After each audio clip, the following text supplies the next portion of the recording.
Good morning, fellow Porsche file coronavirus people. What you are looking at is a front condenser for a 1988 911. So we've got our cool Schwabian fin comb, if you will.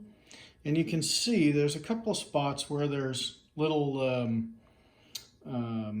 rocks and stones and stuff that are stuck in there.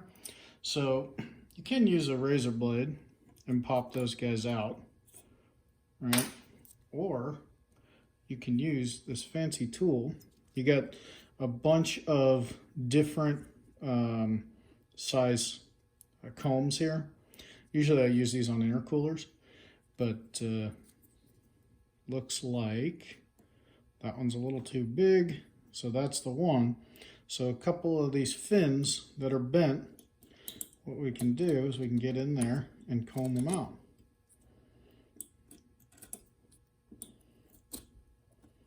And when we comb them out like that, they get straight again.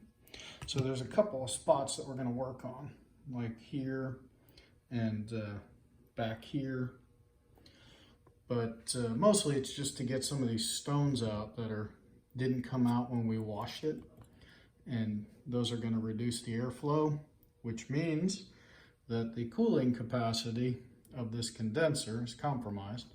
So we'll clean a couple of those out, make it work a little bit better. So that is the excitement for this morning. We've got the hoses in process, so we'll give you an update on that later. Thanks for watching, and check us out at BreitWerks.com and make sure you stay healthy.